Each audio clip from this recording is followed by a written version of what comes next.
Yay!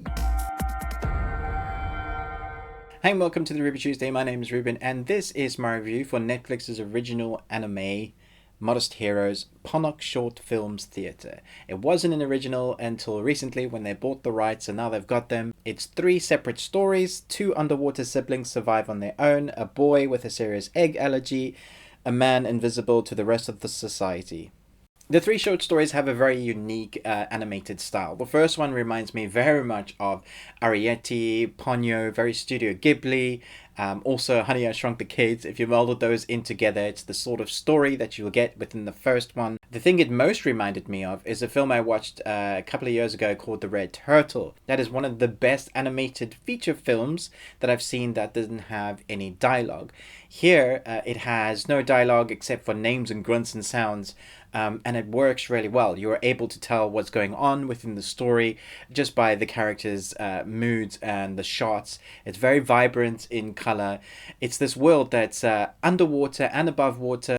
The story centers on Kanani and Kinino, brother and sister, and it's really their experience of the world. It's about them growing up and seeing what their mother and father have to do with just kind of survival.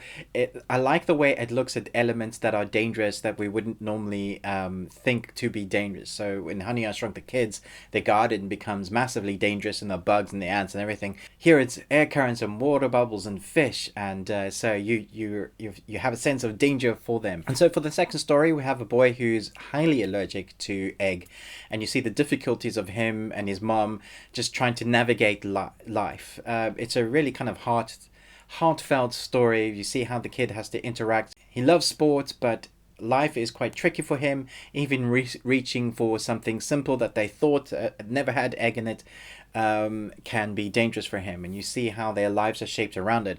But what's striking about this is kind of the line art or the rotoscoped kind of art that sometimes they don't finish the picture. There's one particular shot that I really loved where you see it doesn't cut for ages, and you see the boy getting changed from his sport uniform, and the front of the frame is full in color, but the back where the house is dark, it's just kind of lined, and it's just beautiful. That's probably the best comment I can say about these 3 shorts. Each is unique in style, but each is stunning to look at. I feel like we've gone away with that in animation style, that we don't do that sort of animation anymore. I really like the original Studio Ghibli films and other artists like Wolf Children. I know that's my son's favorite animated film ever. He just loves it.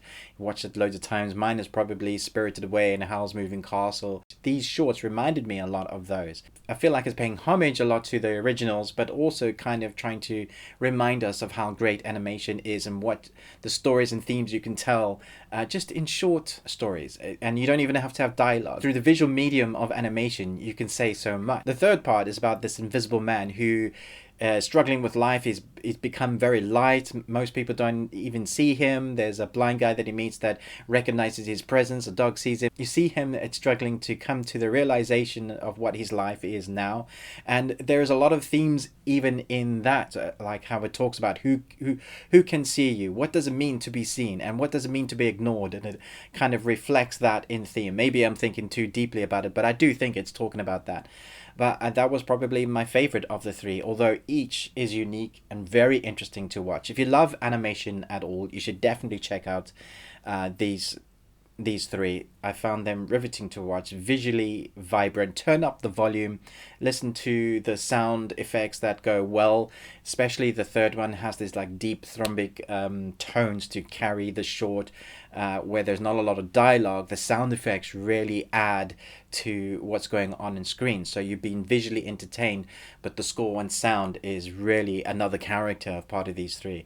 I've just loved pretty much every frame. I don't think there's anything wrong with them, and giving these 3 shorts A+, all for their own rights. Great story, great voice acting when there is voice acting, but visually the entertaining medium of animation is done perfectly. Thanks so much for watching this review of Modest Heroes. I hope to review more animated stuff like this. I am very intrigued to see where animation's gonna. Hope we're gonna see more animated films like that of what Studio Ghibli used to do.